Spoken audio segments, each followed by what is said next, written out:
We're at a great number, so I'll begin. I'm sure more are filing in. So thank you. And hello from Washington, D.C. My name is Justin Reash. I'm the Executive Director of the International Churchill Society, and I'm the Program Director of the National Churchill Leadership Center at George Washington University. And thank you for joining this virtual event wherever you are in the world. I'm pleased to be hosting a conversation this morning with Elliot Clark, who is earning his PhD in history at Plymouth University. Elliot's research focuses on Churchill's familial relationships. And this is a culmination of Elliot's research undertaken as a graduate student research fellow at the National Churchill Leadership Center at George Washington University. Elliot was a fellow for the 2021 to 2022 academic year. Elliot, congratulations on this fellowship, and thank you for being here. Thank you very much, Justin, and good afternoon. And thank you for inviting me along this afternoon. It's so great to see so many people join us. Yes, and so before I let Elliot begin on his presentation and subsequent discussion, I wanted to let everyone know three things. First, this conversation is being recorded, and it will be on the Society's YouTube page in the coming days. Secondly, we have a decent amount of time to take questions from the audience after Elliot's presentation. So please use the Zoom Q&A function to submit your questions to be answered by Elliot and myself. And lastly, if you are not yet a member of the International Churchill Society, I have to give a plug for you to become one. We are a nonprofit organization that relies solely on the generosity of our members and donors to accomplish our mission. So you can join the society by visiting winstonchurchill.org/join. So Elliot, now is the time for you to begin your presentation. So I'm going to allow me to have you share your screen, make sure that is available. I'm going to make you a co-host. So please take away, Elliot. Perfect. Thank you very much, Justin. I'll just share my screen a minute and hopefully you can see that all. We can. Yeah, looks great. Perfect. Thank you very much. So I'm going to begin today by providing some background to my research. My main aim as a historian is to view and assess the life of a politician through those around them, whether that be family members, colleagues, secretaries, or even nannies. I believe that in doing so, we can actually improve our understanding of a figure's life as we view them through a new light. Now, I actually started my study of the Churchill family in particular 3 years ago after a visit to Chartwell, the family home of the Churchills. And I'm sure many of those in the audience have visited over the years, but if you haven't, I would recommend going. At the time of my visit in 2019, there was an exhibition which was titled Clementine and Churchill Speaking for Herself. I was absolutely fascinated by this exhibition, as so few of the biographies of Churchill really discussed Clementine or her role in Churchill's life. Now, this exhibition had an array of material and artifacts showing different stages of Clementine's life. And I left Chartwell that day really wanting to know even more about Clementine, but more specifically, her political role. It was ultimately this trip to Chartwell which resulted in my undergraduate dissertation, which was titled The Shadowed Advisor, the Role of Clementine Churchill. In this dissertation, I assessed how vital Clementine's role was to the success of Churchill's career, but also the implications this commitment had on their marriage. It was for this project that I had the support of the Jenny Churchill Fund to facilitate my research at the Churchill Archive Center in Cambridge. Now, the Churchill Archive Center, if you haven't been, is like an Aladdin's cave of material. It is superb, and there's an array of material not only discussing Churchill, but other politicians and figures as well. Now, I want to say that I am forever thankful for the support and guidance offered to me by the team at the Churchill Archive Center when locating material for my projects. It was while I was in the archives in early 2020, researching for my undergraduate dissertation, that I came across a letter between Churchill and Clementine discussing their daughter Mary's work with the ATS during the Second World War. So it was at this point that I started wondering and questioning what Churchill was like as a father. And it was the discovery of this letter which ultimately formed the foundations of my PhD research today. Now, Churchill as a father, like Clementine, is again a topic which is rarely mentioned in the historiography of Churchill. Churchill had 5 children, with his firstborn being Diana, followed by Randolph, Sarah, Marigold, and Mary. I believe that many people go in with a perceived expectation of what Churchill is like as a father because of standards of the upper class father of the early 20th century.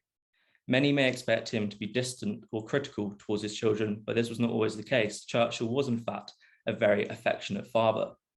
Now, it's been well documented that Churchill endured a very difficult relationship with his own father, Lord Randolph, and Churchill did not want this for his own children. He did not want his children to experience the neglect that he felt as a child. I'm not going to say that Churchill was the perfect father, because of course he wasn't. Of course, his career did mean he was away from the family physically at times, meaning he missed events and special occasions. And of course, the Churchills had nannies and nurses who would care for the children the majority of the time for their childhood, meaning that like Churchill with his nanny, Elizabeth Everest, the Churchill children would spend more time in the company of the nanny than with their parents during these early years. But despite all of this, Churchill still played an active role in his children's childhood, requesting regular updates on their progression and becoming frustrated when away from the family home. When Justin first mentioned this talk to me a few weeks ago, I knew instantly that it was this undiscussed, affectionate side to Churchill's fatherhood style that I wanted to discuss with you all today. To show this, I have selected a few quotes from different stages of the children's lives. The majority of the material which you will see throughout this presentation has been sourced from the Churchill Archives Center. When it has been, there are collection numbers seen on screen, so you can refer to those in the archives. But there are also two other quotes sourced from Lady Soames's Biography of Clementine, which was published in 2002. So as I've said, Churchill's political responsibilities did mean that he was away from the family at time, but he still very much wanted to be involved in nursery life. Shortly after the birth of Randolph in 1911, Churchill, in a letter to Clementine, explained how he expected the nannies to provide him with regular updates from the nursery daily to allow him to still know the progression of his children despite being away. Churchill, when home, also played quite an active role in the nursery himself, to the annoyance of some of the nannies at times. It was typical of the period that the nanny would feed, bathe, and generally care for the children. Now, when Diana was only 2 weeks old and with Clementine away recuperating after the birth, Churchill kept a vigilant eye on all nursery matters. For the nannies, their job was already hard enough at times without Churchill interfering, especially after 1911 and the birth of Randolph, who himself admitted in his 1959 autobiography that he was a very naughty child. But in this case, Churchill commented in a letter to Clementine that the nurse who was in charge of Diana saw him as a tiresome interloper, interfering in all nursery matters. But he continued to write that he proposed to officiate in Diana's morning bath the next day, to which his joy the nurse had accepted, as he noted that he missed seeing Diana each morning. As the children grew up, Churchill also took a keen interest in the types of toys children were playing with. Now, the extract you can see on screen now, which references the PK, meaning puppy kitten, the nickname given to Diana during this period, shows Churchill's struggle of knowing the right toy to buy for Diana on her 2nd birthday. Churchill's letter to Clementine on the 11th of July 1911 demonstrates that this was not simply a case of walking into a shop and buying the first toy he found. Churchill really wanted it to be something which would amuse Diana and bring her much enjoyment. He took much time discussing with the shop owner which toy to get her. But Churchill's dilemma here consisted of knowing whether to buy the plain white wooden ark animals or the painted ones, with his concern being that Diana could suck the paint off the painted toys. He eventually decided on the painted animals after being reassured by the shop owner about the quality of the paint and the number sold, suggesting that other children had been fine. But despite this reassurance, Churchill still had some doubts over its safety, as he said to Clementine in a letter, "But do not trust to this," and requested that Diana would be watched when playing with the toys to avoid any mishaps. Now, Churchill quite simply loved the company of his children throughout his life. In these early years, with the children being so young, Churchill and the children could be found in the garden playing one of the family's favourite games, which was, of course, Gorilla. It was Lloyd George who commented that it was quite a sight to see Churchill jump from a tree and chase his children around the garden as he roared like a wild animal. These were very much golden moments for the children, and they wrote fondly of these times with their father in their memoirs. Churchill knew that his career meant he would often miss family events. So when he was away from work, he hoped to make his time with his children special and a time to remember. One example of this was on one trip to the zoo, and I believe it was London Zoo at this point. In a letter to Clementine, Sarah wrote with great excitement of her trip to the zoo with her father and siblings. She describes in this letter her astonishment of how the zookeeper gave them a handful of potatoes and his keys, and when put to the trunk of the elephant, it ate everything but returned the keys. This was clearly an event which fascinated all of the Churchill children, as Diana wrote an almost identical letter describing their joy to their mother. These special moments between father and children did not always have to be an extravagant trip away. It could be more simply the children helping Churchill with bricklaying at Chartwell or walking the grounds to feed the animals, something Churchill would later also do with his grandchildren. These activities were happy memories for the children, but also allowed Churchill time to recuperate from the pressures of public life. When away from the political sphere, Churchill was in some ways able to be a more typical father, but his career prevented him from spending the time with his children, which he would have liked. This is something he maybe tried to make up for in later life once retiring. When possible, though, Churchill did make time for his children as often as he could, however brief this may be at times, as even during the Second World War, as Churchill served as Prime Minister, he took time to see his children. On one occasion, visited the theatre with Diana to make sure she was okay. Now, of course, there was a more serious side to Churchill's role as a father. Like any father, Churchill always wanted the best for his children.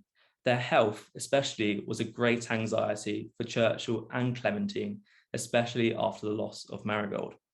Now, on screen now, you can see Churchill write to Clementine, concerned that Sarah was overdoing things and would be putting pressure on her health, especially after going through periods of illness in her childhood. Churchill comments in 1935 that Sarah should only be participating in one activity a day, as dance practice, followed by an evening ball or gala, was too much for her. Now, Churchill did not always involve himself in family domestic issues like this, leaving it ordinarily to Clementine, but at times he felt his intervention was required, as he knew that his children would listen to his authority in any matter of seriousness, especially when it came to their health.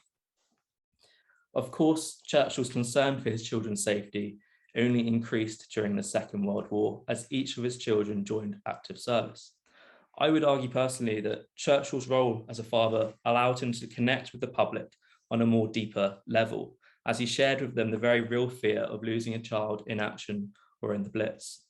Churchill once commented to his private secretary, Jock Colville, that if something were to happen to Randolph, he would not be able to carry on. We should assume that this would also be the same if something was to happen to one of his daughters. For a politician of war, when a loved one is killed, they feel firsthand the impacts of the decisions being made by their government. Just like many across the country during the Second World War, as parents, these politicians feared the unknown of war and the dangers of it. Now, for Churchill, his children's education was also one of his key focuses, especially when it came to his only son, Randolph. Now, the relationship between father and son is one of many dimensions and caused some difficulties within the family dynamic. However, when it came to education, Churchill always looked to aid and offer advice to his only son. In Churchill's My Early Years, he comments on his hatred of his own school years, and he did not want Randolph to endure any similar difficulties. One way Churchill looked to support Randolph can be seen in the quote on screen now.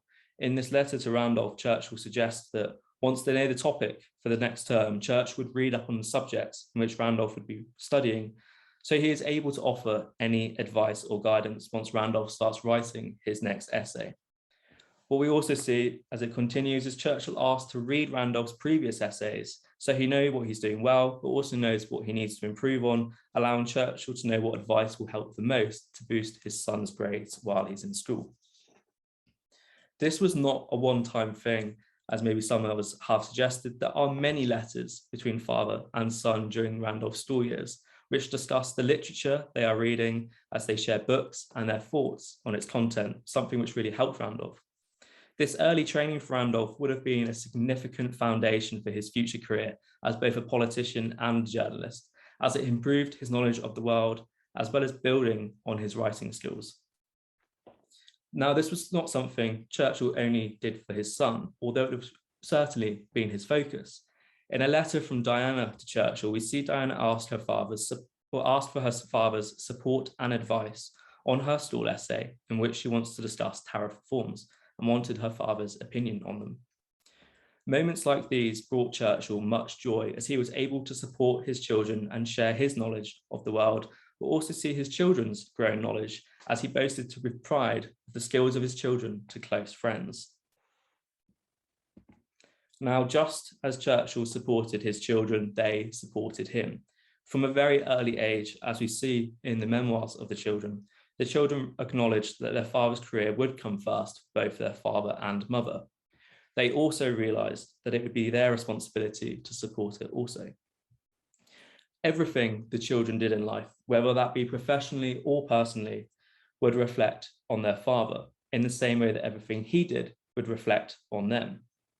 Now, all the children looked to support their father's career in their own way, whether that be through campaigning, public speaking, or acting as an emotional confidant. But their support would be even more vital during the Second World War, as Churchill served as Prime Minister. In the quote on screen now, we see Mary caught in a dilemma, as she feels it's her duty to stay home and support her mother, as Clementine aids to support Churchill as Prime Minister. But Mary also felt it was her national duty to join up with the ATS. Now, in her diary, Mary questions what was right, not only for her, but for her father as well. Churchill was very much supportive of Mary joining the ATS, as he was with all of his daughters joining active service, with Diana joining the Wrens, later becoming an air raid warden, and Sarah joining the WAF. Throughout the war, Churchill very much kept a vigilant eye on all of his children's work, to one, ensure their safety, but also to hear their opinions on the progression of the war from their point of view. The children also shared the opinions which they heard within their own barracks, and how the level of morale was coping as their roles intensified during the war. This provided Churchill with an understanding he needed from both the home front and front line on the thoughts that people thought was necessary to win the war. All of the children and Churchill's careers in some way aided each other's, as the family worked as a united unit during these years. Now, working with the services and being a child of the Prime Minister meant that the children were constantly under the media's eye. Growing up as a Churchill meant that this was something which was not new to them, but now with their father as Prime Minister, the risk was even greater, as any negative press could potentially reflect badly on their father's standings or popularity with the public. To try and avoid this, at times, the children would even go as far as trying to hide their identity when joining up. When joining the WAF, for example, Sarah joined up as Sarah Oliver rather than Churchill, despite her failing marriage with Vic Oliver at the time. In doing so, she hoped to be treated as a normal private, but her identity was soon exposed as people began to recognise her from the photos in the press. Despite this pressure, which came from the media, the children continued with their work admirably, supporting their father and the nation during its hour of need. Now, as well as their direct war work, the daughters would also act as their father's ADC on tour. Clementine had decided that a member of the family should accompany Churchill on every tour to monitor his health, record events, and support Churchill both physically and mentally as a confidant. If Clementine was unable to accompany her husband, this duty would of course fall upon one of the daughters, whose service training and being brought up in the political world as Churchill had perfectly prepared them for such a task. In acting as their father's ADC, it meant they were witness to some of the most significant and pivotal moments of the 20th century. Now, the quote on screen now demonstrates this at the Yalta Conference in 1945, as Churchill said to Sarah, who acted as his ADC on this conference, "I do not suppose that at any moment in history Has the agony of the world been so great or widespread? Tonight, the sun goes down on more suffering than ever before in the world. Now, Sarah commented in her letter to her mother that she had seen some of that agony while on tour in Russia. Now, I won't go into detail about Sarah's role in Yalta, but if you do want to know more about it, then I would recommend reading The Daughters of Yalta by Catherine Grace Katz, which is an excellent example of a study which assesses an event through the lives of a politician's family. The Churchill children very much lived at the helm of British politics and understood some world events better than some who stood in the House of Commons. As they accompanied their father on tour and discussed events with him, they sometimes knew of something before those in the House of Commons. Randolph, in an interview, once commented that he was practically born on the political stage. Now, this is a comment which is reflected in the memoirs of the children, as from a very early age, they comment on world events happening around them from the conversations they hear between their father and his colleagues. It's important to remember that when Churchill was First Lord of the Admiralty, Sarah was actually born in Admiralty House, and that the children would be learning to walk and crawl around there, something which Churchill's colleagues would often write about in their memoirs as they had meetings at the Admiralty and would remember seeing the children walking around. These memoirs, which are produced by the children, though, also provide historians with a personal insight into the emotions Churchill expressed at different stages of his life, as they record the times they spent with their father in both letters and diaries reflected in their memoirs. In some ways, the children spent more time with their father during the Second World War than at any point before then.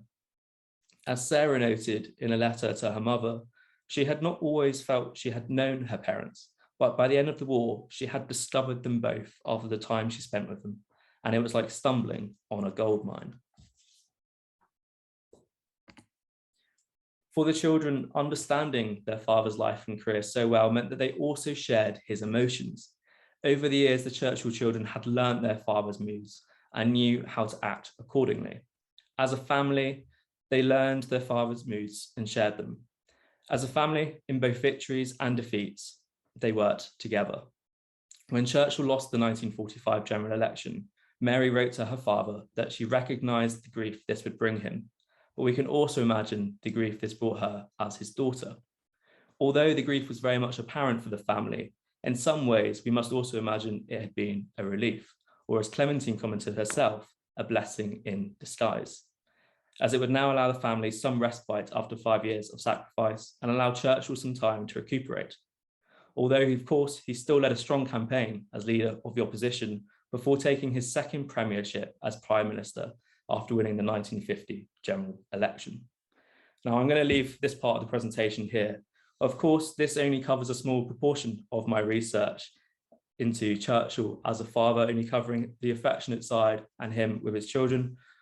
In my final thesis, we'll assess several other fathers in British politics, but I won't reveal who those are today, and I'll leave a little bit of mystery to the project and hopefully anticipation for one day, hopefully the future publication. But thank you very much. I will stop sharing my screen. Elliot, thank you very much and very well done. I certainly learned many things in that presentation, and now I really wanted to ask some questions from my point of view. You know, as part of your fellowship, it's really important for me to understand, you know, how you came to your research. But so allow me to ask some questions, and then we do have a few questions from the audience. I would encourage the audience, you know, please don't be shy. We'd love to have as many questions as possible. But, you know, some of the notes that I took down, I'm just looking back and slightly chuckling, but I have to say one of the notes I took down was Churchill interrupting the work of others to give his opinion. That's never happened, obviously, tongue in cheek. But it's really heartwarming to see him so involved with his young children, as toddlers and as infants. But let's begin with you individually. As a younger person in the UK, you know, starting your PhD, I'm personally interested in, you know, what were your first impressions of Churchill and what were you taught at school? Because I know it, you know, we're an international organization and we have, you know, Canadians, we have Americans, of course we have Brits. How are you introduced to Churchill in your generation? I think in school, especially, Churchill was, of course, mentioned in sort of the history lessons and in other lessons as well. But you only hear sort of small snippets of his career. When you get to university, you do start to look at the more political side of Churchill. But for me, I always wanted to know more about his personal life, and that was never really mentioned. So as I became an undergraduate student, I started looking at the biographies of Churchill and reading those. And although in the more modern biographies, you do see the children's lives, and Clementine mentioned, you never really see the full picture of them. And that's what sort of led to my undergraduate dissertation, especially when looking at Clementine. If you look at the number of biographies on Clementine compared to those on Churchill, of course, there's far more on Churchill or on his career. So it was that personal insight I really wanted to know more about. So yeah, that was sort of how I got into the study of Churchill. And of course, I went to Chartwell just on sort of an off chance on that day, and there was the exhibition of Clementine, and it was at that point sort of more questions started to be raised as well, and it sort of led from there. So a question I have is thinking about Churchill's empathy as a parent myself, and for those who are on the call, I think many can agree with my assertion that your empathy develops and changes in ways that were not previously existent, at least from my experience. One thing I think about when you're talking or when you discuss Churchill during the wartime and how not only himself but those serving in his cabinet, but of course hundreds of thousands of parents across the UK and of course of the Allies who had children fighting the war. I'm sure you read Eric Larson's book a couple years ago, and it reminded me. So your discussion reminded me of a story in his book where a Belgian ambassador lost 2 children in a train accident during the Blitz, and Churchill took time out of his incredibly busy day to write this man, I think he'd never met him, a letter, expressing his condolences as a parent to a parent. So, this long-winded way of asking, what type of, throughout your research, if you found any, what type of individual anecdotal things have you found of Churchill's parental, if you will, mindset coming through, whether it's in discussions with cabinet ministers or others? What did you find, if anything? I think his ideas and sort of his actions as a politician certainly changed as he became a father. And you do see sort of the sort of shift in his opinion and sort of the role the children start to take as well, especially on the campaign tours is probably one of the key things there. Is people feel they can connect with Churchill now on a different level. They're viewing him as a father rather than a politician. On those early campaigns, both Sarah, Diana and Randolph were all taken on the campaigns, and they're all wearing the sort of the party rosettes and things like that. So they are sort of very much in the media as well, which you aren't really seeing with other politicians at the time. They do tend to keep their sort of family life more private, where Churchill is quite open with sort of bringing the children along to events. But you also see the impact it has on him as well as a politician in terms of when Randolph is looking to become a politician. Mm-hmm. Churchill very much encourages this from an early age. Of course, he wants his son to follow in his footsteps as he followed in the footsteps of his own father. But what he didn't anticipate at the time was the impact this could have on his own career. Of course, Randolph was quite outspoken at times, and Churchill didn't always agree with his opinions. So there was sort of a fracture in the relationship between father and son at that time, in the political sense, but also in the personal sense as well. So there was certainly an impact on sort of the policy making, but also Churchill's actions as a politician. A lot of great questions. So if you don't mind, I'm just going to jump into them. There's one from Taffy Gould. She says, did Randolph ever acknowledge the most important lessons? So this must be Randolph Churchill, most important lessons he learned from his father as a politician. I know your research wasn't on Randolph, so I'm going to adapt Taffy's question. So you can answer Taffy's question, but I have a follow-up. What did you learn about how Churchill viewed his own father, Lord Randolph, as a politician, a maverick in some ways? So did you see any sort of passing down or learning lessons from both Churchill for his father, Lord Randolph, as a politician, and then Randolph Churchill to his father as Winston? Absolutely. Randolph said in an interview in his later life that everything he learned was learned at the foot of his father. He'd heard political conversations from a very young age, of course. They're very much happening in his home. So he is learning his knowledge of the world from his father and the colleagues sat at the table around him. And he does acknowledge that. And likewise with Churchill and his father, he always wants to follow in the footsteps of his father, but he also wants to live up to this expectation which he felt his father had for him. And if we look at Churchill's study of the dream, when his reflection back on seeing his father in later life, that might give us more of an insight into that. But even in his maiden speech to the House of Commons, Churchill refers back to his father, and likewise Randolph refers back to both his father and his grandfather as well. So it's interesting to see sort of those generations jumping through and how they have all sort of developed their ideas from one another. And Churchill even writes in, I think it must be the 1920s, about his ideas coming from his father. And of course, when he becomes Chancellor of the Exchequer, he wears his father's robes.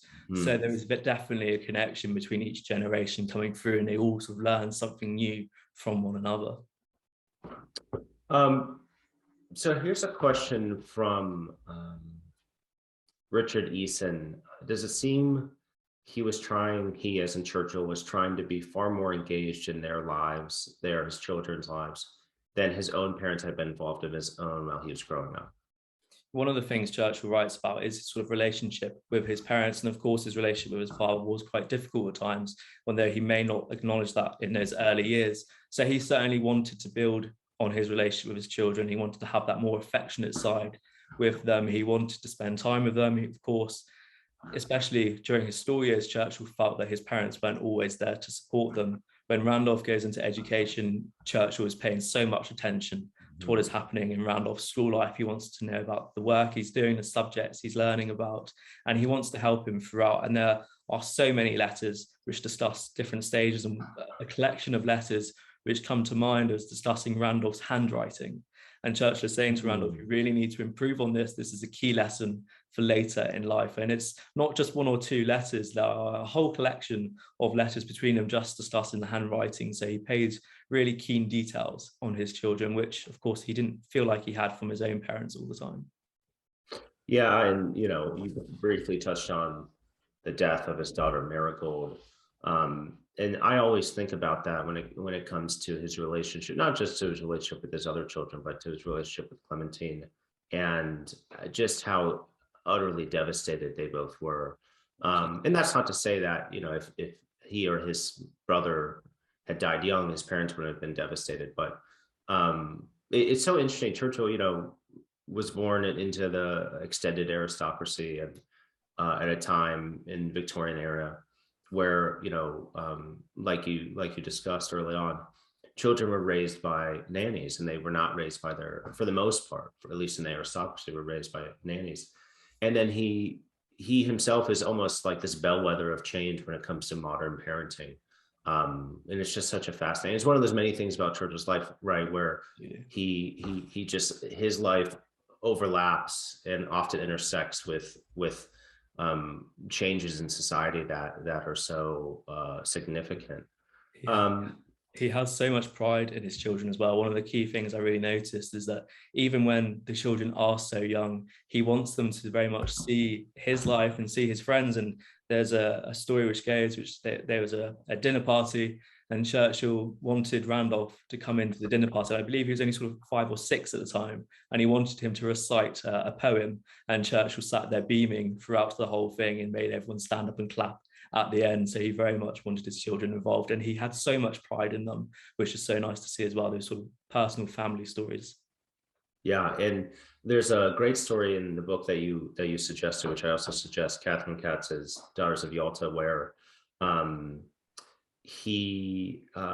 when Sarah is during the war, Sarah Churchill is with some intelligence unit, and they're having dinner, and Churchill quotes some statistic, some figures of shipping or something, and Sarah actually corrects him, and then he is so proud that he tells his war cabinet that she had corrected them, and then later on she gets reprimanded from her boss saying, "Why did you share these secrets?" And she said, "Well, I kind of shared it with the prime minister." So, but he was so proud that she had known, she was so well educated in the subject that he just had to share it with everyone. Absolutely. I believe it's the same story which he shared with Eleanor Roosevelt as well. And she mentioned it, and of course came into the press, and the reaction came back to Sarah when she was asked who she had told, and she said that it was her father, that they instantly forgot about the investigation, sort of let it slide because of who it was.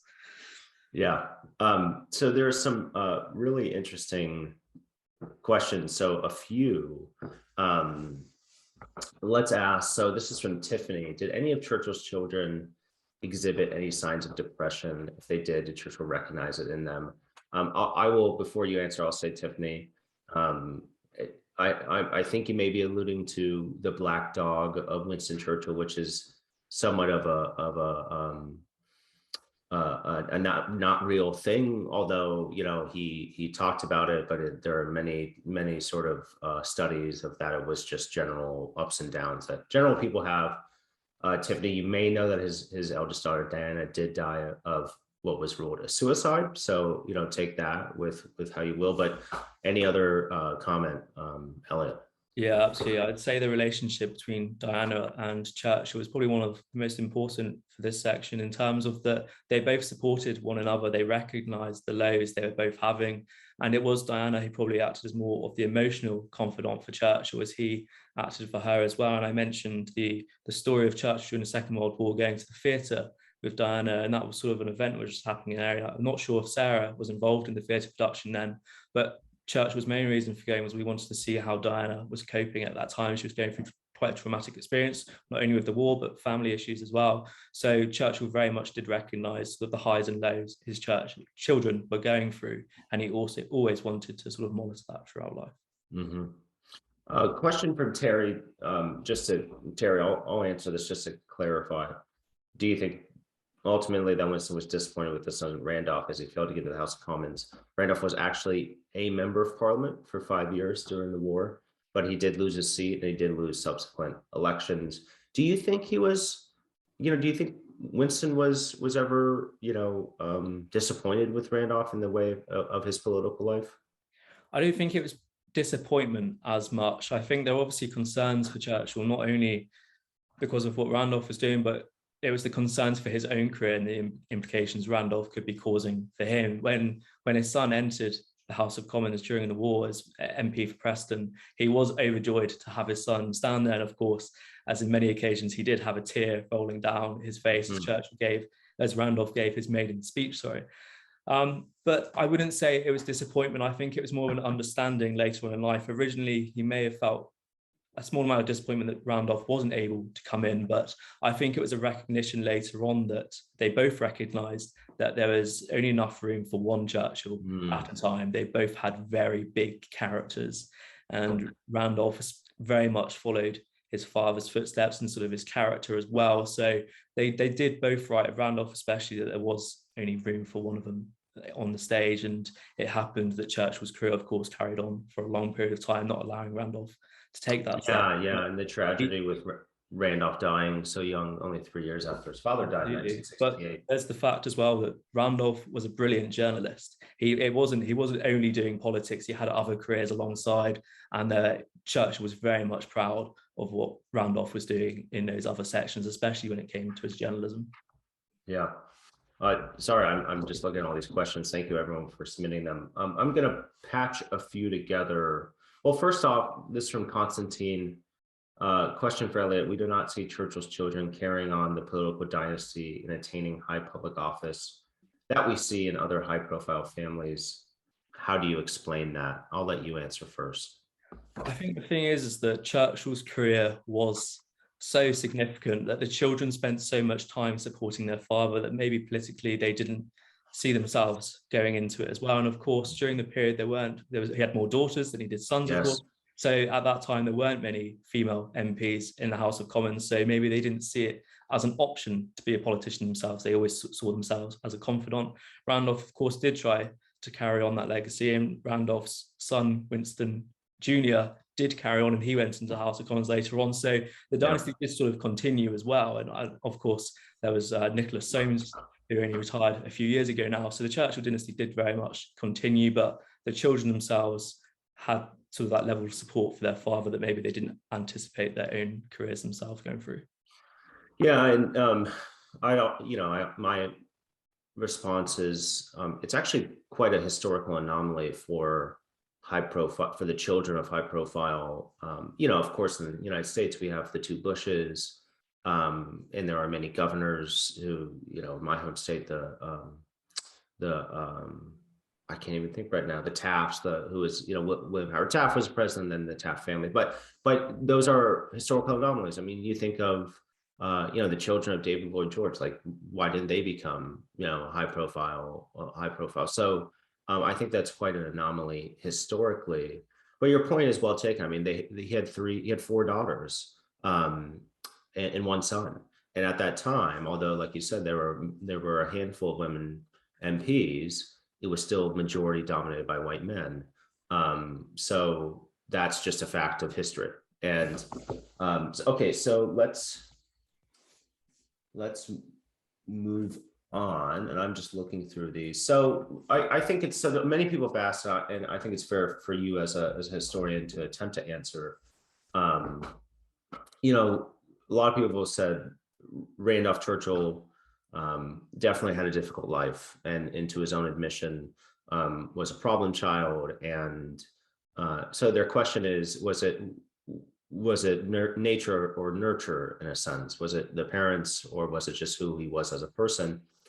I take the point of view that you have to be very empathetic with people in history. Although Randolph's been dead for, over 50 years, him and everyone else in life are people, and we all have ups and downs. We all have positives, negatives. So I think he has, unfairly been portrayed as a complete bad person. That's not the sense that I get completely. So, but what's your point of view, Elliot? I think Randolph has such a significant role in Churchill's life as well, and he had such big shoes to fill, and he always felt that he wanted to fill them, but he possibly couldn't. He never blames his parents for anything throughout life. He writes very, very much in his autobiography that he had such a joyful childhood, and he loved both his mother and father. Although his relationship was quite difficult with Clementine at times, his relationship with his father was incredibly good at times. Of course, there would have been issues between them politically and personally, but I don't think he blamed his parents at any point. I think there was very much the issue, like I said a minute ago, that there was only room for one Churchill at a time in stages, and where Churchill's father died quite young, Churchill lived on to a very good age. So when Churchill became an MP, his father had obviously already left or was passed away by that point. So there was no sort of power balance between father and son where there was between Randolph and Churchill. But I think it was probably partly Randolph's character, but I do think he was very successful in life as well. I don't think historians have maybe given him the credit in the past. Politically, he maybe not have achieved what he wanted to do. Of course, he didn't achieve what his father did, but as a journalist, he was exceptionally good at what he was doing. And later on, the interviews he gave about his life, he shared such a wealth of knowledge. And of course, the support he offered to his father as well was really integral to Churchill's career. Interesting question from Robert Jerome. What's the relationship between the children, competitive ? Do you have any insight into any answer for that question? The children most of the time got on quite well. I think we have to consider that Mary was born a lot later than Randolph, Sarah, and Diana. So they all grew up together. They in their memoirs, you see the story of them growing up, and the relationship between Randolph and Diana is probably the closest during those early years because of their similar age.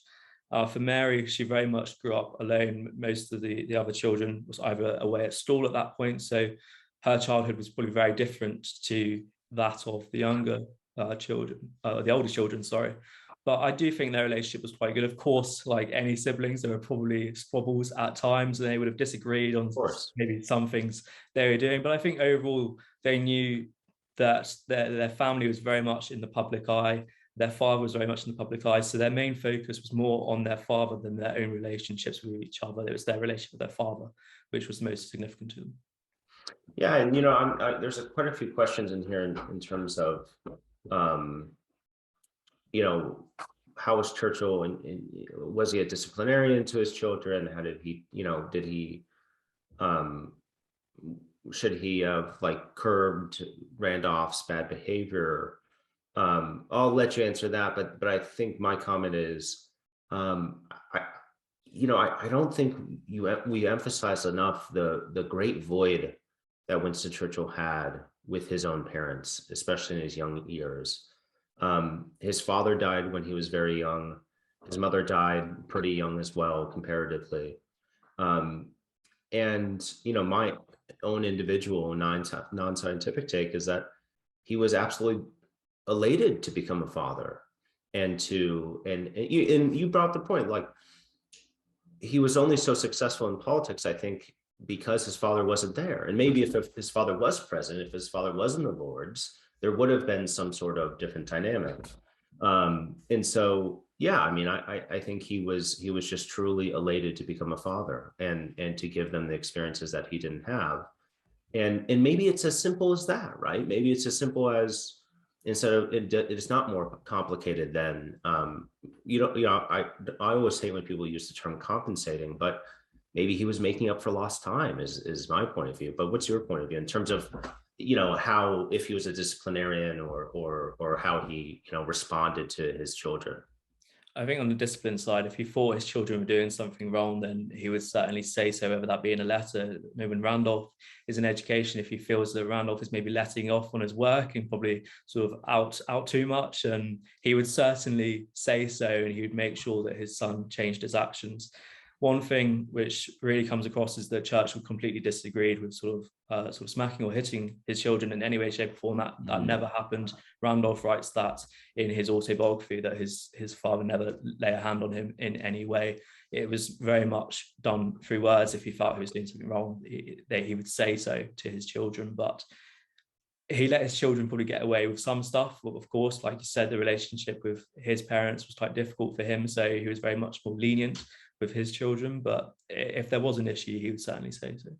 Yeah, and I think also, one other point is, I think the warmth that he has for children, and that's not just his children. He was warm towards almost every child that he met. There are many times of him, treating, becoming childlike around children.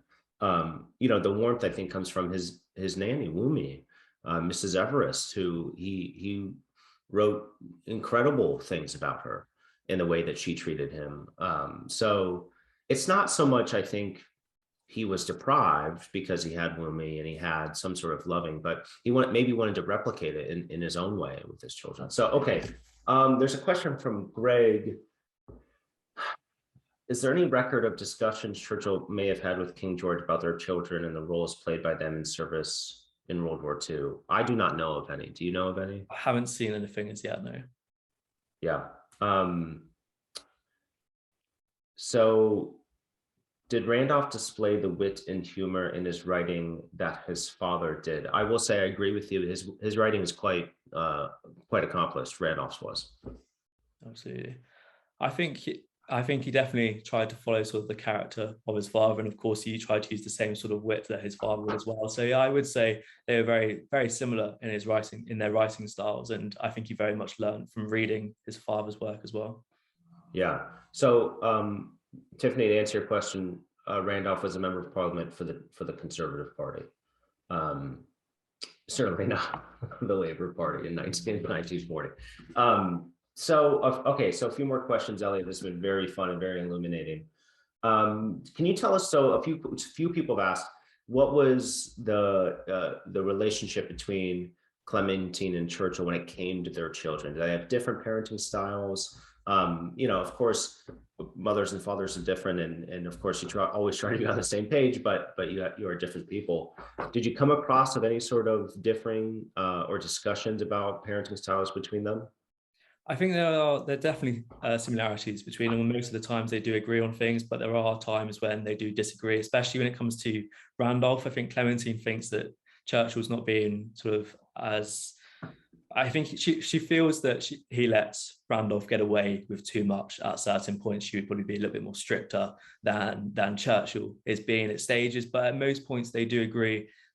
Clementine very much takes sort of a more hands-on role with the children. Of course, she's very much there a lot more than Churchill is. Churchill's career means he's often away, so she deals with more the domestic issues with the children than Churchill does. So they're very similar, but of course they have different roles as well.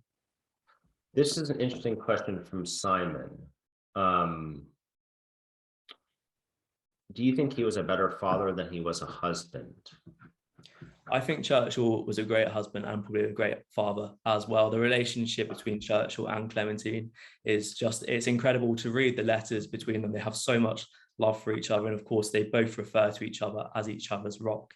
And I think the relationship between the children and the father as well, again, they have so much affection for their father as he does for them. Also, I think if you read Mary Churchill or Mary Solmes's war diaries, the affection she writes for her father in those, it's just really incredible to read. And I think it's probably one of the most significant pieces of material from that time for actually the relationship between Churchill and his children. But I think he was a great husband, and I think he was a great father as well. Shout out to Robin Taylor for correcting me about Lloyd George's children. Thank you. She says, or he or she, I say he or she because my father's name is Robin. Curiously, Lloyd George's son, I cannot pronounce this in Welsh. I don't know Welsh. Gwynlyn became a Conservative MP and his daughter Megan a Labour one. So thank you, Robin, for sharing that information. Okay, so Elliot, let's round up with, you said you are planning on exploring other politicians, and I will not ask you to reveal which ones. But from your research into Churchill and his relationship with his family, specifically his children, comparing it to those other politicians, again, not revealing, is it truly unique? Is it one of a kind? What is it when you do the research on the other politicians? What strikes you when comparing them, which I'm sure you do, naturally, to Churchill? There are similarities between all of them, and I do think that most of them are far more affectionate than sort of the standards of the time. But I think Churchill has so much affection for his children. I think, like you said, that Churchill almost has that sort of childish side to his character that meant he was sort of the game gorilla running around the garden as sort of child, or jumping out of a tree. Is not something that possibly other British political fathers are doing at the time. And of course, Lloyd George is the one who comments on that. But there's also the side that all the children from, as has been mentioned, Lloyd George's children there, they sort of grew up knowing Churchill as well, in the same way that Churchill's children grew up knowing Lloyd George. So sort of these families all connect together, they all know each other, and the relationships there. So I think there's similarities between all of the fathers there, but I do think Churchill has that edge in sort of the playful side to his character, which comes across with his children, and the time he wants to spend to them, the level of just the amount of letters between Churchill and his children. Now, it's not always directly from Churchill to the children. Letters are sometimes from Clementine, which have sort of been dictated by Churchill and sent over, or they're addressed to both Clementine and Churchill as well. But there's just so much there's such a strong relationship between Churchill and his children. So I think it really stands out there. So if you can conclude with, he's been deceased for more than 50 years. But in discussions in modern day about Winston Churchill, what do you think an understanding of him as an individual when it comes to his family relationships, how do you think that colors the debates around him? He's either held up as a great leader, or he's held up as somebody who should not be venerated in any way. What do you think understanding those relationships does for a deeper understanding of who he was? I think the key thing with this research is it really shows Churchill was quite a modern father, but so many times we see Churchill as sort of a great politician, of course, which he was, but we see him on sort of this pedestal, and view him as a father, we take him down. He's more relatable to sort of to everyone, really. You view him in a new way. And I think that was very much apparent even when he was alive as a father on the campaigns and things like that. People were able to connect with him as a father. They weren't always viewing him as this politician. So I believe that looking at Churchill's personal life away from politics, sort of his relationship with his children, his relationship with his wife, we see him to be more of a human being than rather this great figure. And I think that's really important to see because it shows a whole new side to his character, and it's such a great side to his character as well. Yeah, and it allows, and I'll end by saying it allows for greater empathy around, you know, his actions and his decisions. And where I think historical debate currently falters is when we judge others on the past, specifically those who are dead, in ways that do not take into account the various competing priorities or you know, facets of who they are as a person, and simply, you know, puts them into this monolith as, oh, he was a imperialist and a Victorian, and that's the only way he saw the world. Whereas in all reality, as we all know, you see the world on an hour by hour, day by day basis. Absolutely. And you know, this really adds for me a very incredible. It kind of pulls back the curtain and adds that next lens, because we have to give the benefit of the doubt for most historical figures that they had multiple lenses, as we all do. And this is one of those. So thank you very much, Elliot. No, thank you very much, Justin. All right. Thank you all for attending. Again, this is being recorded. It'll be on our YouTube page in the coming days. Thank you so much for attending. Take care. Thank you.